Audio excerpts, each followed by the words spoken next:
Hello, watch aficionados. I hope you're all very well.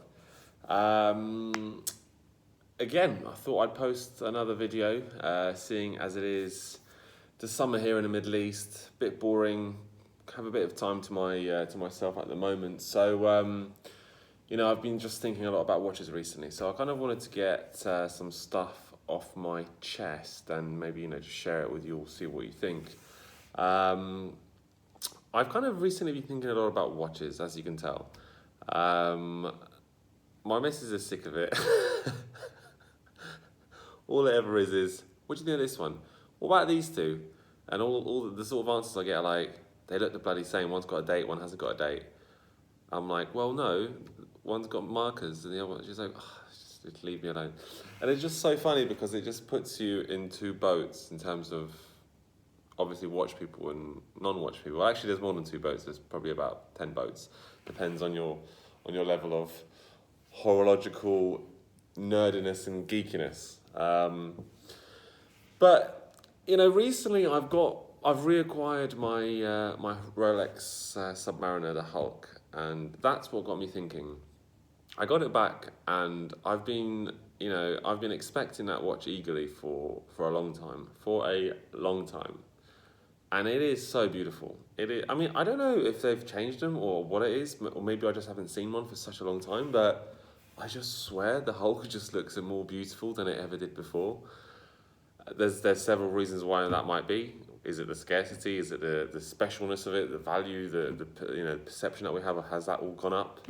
Who knows? You get these things. Anyway, it got me thinking that so much of the watch world is in your head.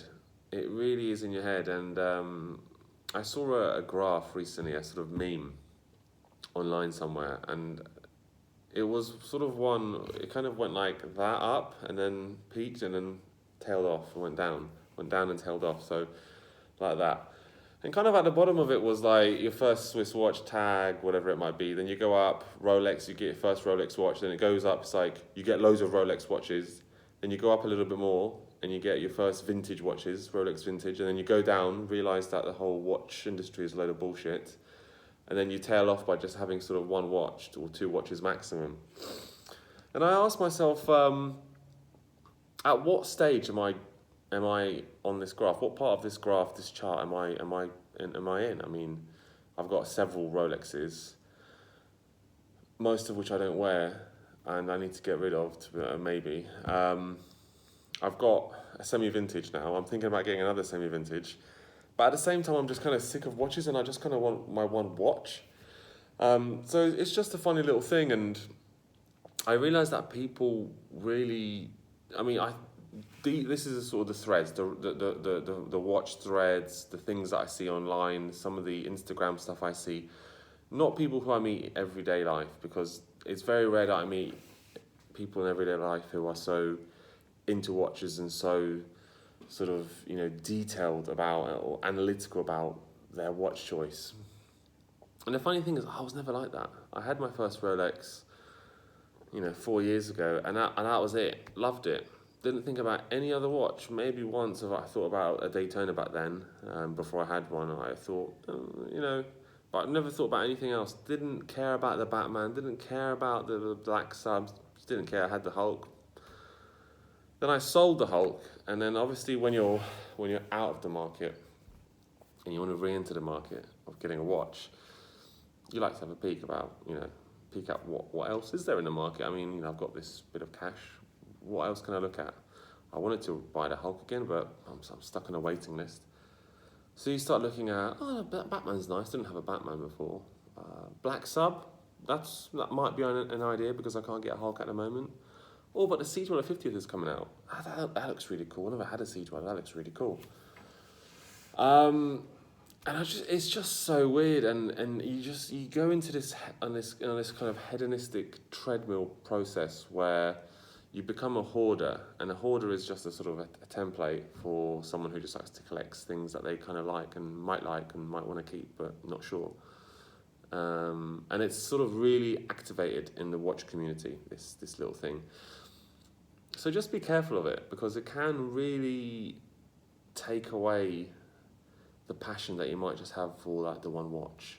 You know, I'm loving, for instance, the Dweller 40, the Dweller 43 at the moment, the 50th anniversary. I'm loving this watch at the moment. I'm very, sorry, I'm very, thought there might be something on it. I'm very stubborn at the moment. I'm just not taking this watch off. I don't want it off because I just kind of want it to maybe become my sort of main watch. Unfortunately, the Explorer 2 has been taking up a lot of my wrist, and it's a lovely watch, you know, but it's not as advanced as this damn watch. This should be my favorite #1 main watch. It's a great size, it's advanced, fantastic build quality, it's everything, right? But you just catch yourself looking at all these watches and you think, oh, there's so many of you. But you know what? In these times, does it make sense to have, you know, 3, 4, 5, 6, 7 watches, like high caliber watches? Does it make sense? Is that money not best invested elsewhere? There are arguments which say Rolex is an okay investment. You know, depends if you can sell it well without any mediums. Then yeah, you can get quite good money on it. You know, a lot of people, for instance, they think they buy Rolex and you won't lose value on it. You might gain on the sports, but not as much as you think, because the shops, their retailers, they're the ones making a lot of money on it. And not many people are going to buy a watch from you one-to-one. They're not going to pay the same money to you as they would to a used watch shop, because they trust a used watch shop. They don't really trust you. So anyway, where was I going with this? I kind of wanted to focus on Rolex as a watch rather than Rolex as models. Rolex as a watch. I was watching a video the other day by a chap called Austin Daniels. He's really good. I like him. He's quite honest and, you know, thoughtful when it comes to his reviews. And he was saying something about what triggered your first Rolex. I'm not going to go into what triggered my first Rolex. I always kind of wanted a Rolex. To be honest, I never really liked Rolexes when I was younger, but that's because I went through the Breitling phase. When you go through the Breitling phase, Breitling's everything. But he kind of just went into sort of details and about why he picked a Rolex, etc. And then I remembered, you know what? Truly, if I was to get rid of everything now, all my watches, all my Rolexes, which one would I like to be stuck with? Probably the first one I bought. Probably the first one I bought, the Hulk, which I will be doing a review this week on, but I haven't got it sized up yet. I can't be bothered. Probably the Hulk is what I would I'd be happy to stick with, and you know the why? Because that was my first Rolex. It's not because I think it's the best Rolex out there. I think this is the best Rolex out there. Dweller 43. Either this or the Sub No Date. One of these is the best out there. But if I was to sort of get rid of everything now, you know, slowly, who knows? Submariner, Hulk, I'd happily stay with it. And I don't think it's the best watch. But the reason I'd stay with it is because I think a Rolex sports watch can act as a template for memories. It can act as a template for many as a milestone of success. For many, it can act as a template of, you know, memories, travels, you know, a monumental moment in your life. Having your first child, having your first grandchild, catching the biggest fish if you're a world record breaker, like someone I know. Whatever, well, however you sell it to yourself, that's what makes you get that watch. Whether it's the best watch out there at that time, it doesn't really matter. You just like that one at that time that you buy it. It's just when you start looking around, it's kind of like when you're in a club or in a bar, girls, just looking around, always looking around. But actually, most of the time, you're probably with the coolest one. So, you know, it's just really quite important to remind yourself of that. One for all situations, one for all occasions. All right, you know, maybe you have 1 or 2 watches, that's fine, but you can kind of go on to this treadmill of all the time, waiting for the newest model, when in fact, like I found out with my 2007 Explorer 2,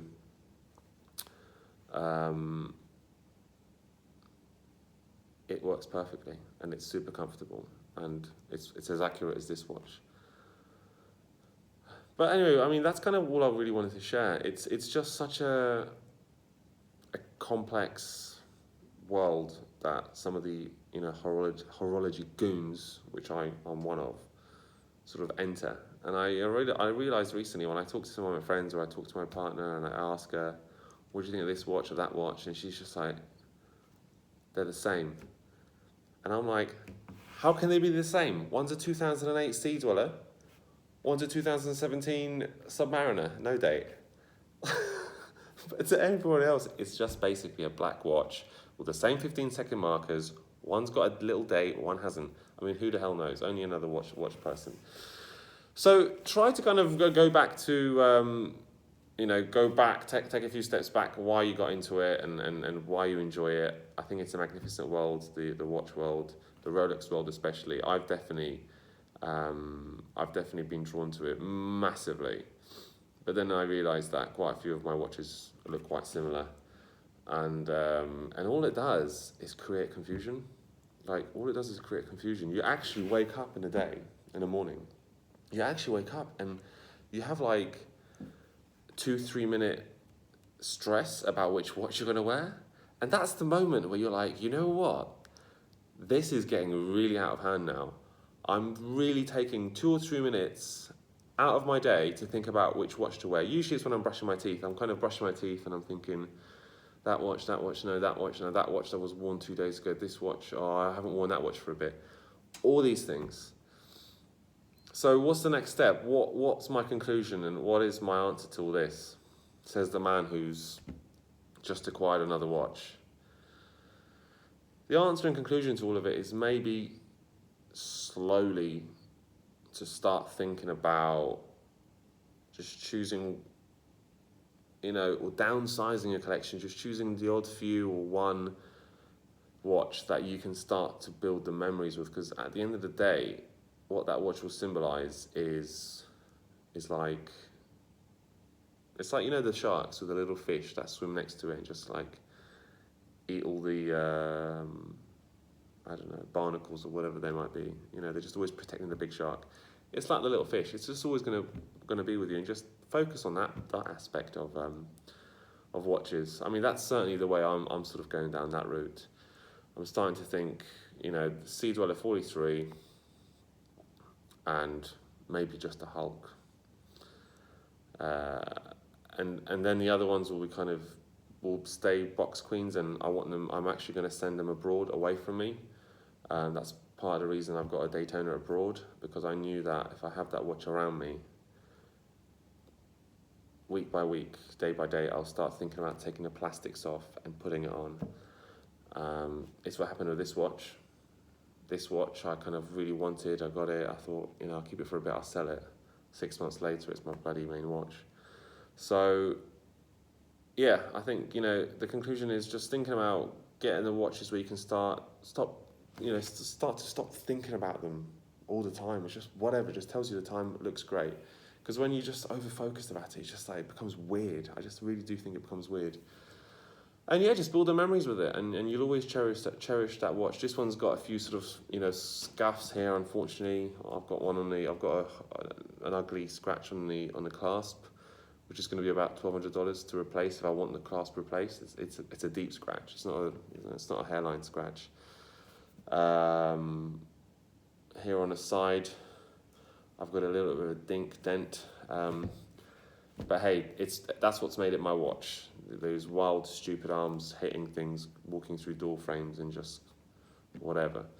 But anyway, guys, I'm curious to know a little bit about what you think in terms of the whole watch collector thing getting out of hand. How do you limit yourselves? How do you control yourselves? How do you keep it together? How do you select your daily watch? Do you go through like notions where 1 week your daily watch is this watch, and then next week your daily watch is that watch, and then 6 months later you're like, I don't have a daily watch, I just have watches which become daily watches for a few days. But thanks very much for listening. I will do the Hulk review sometime this week. I actually wanted to have it on the side here for the video, but it's upstairs, I couldn't be bothered to get it. So I'll do the review soon. Curious what you all think about watches in general. Happy to keep this YouTube thread channel growing. Have a good day. Bye.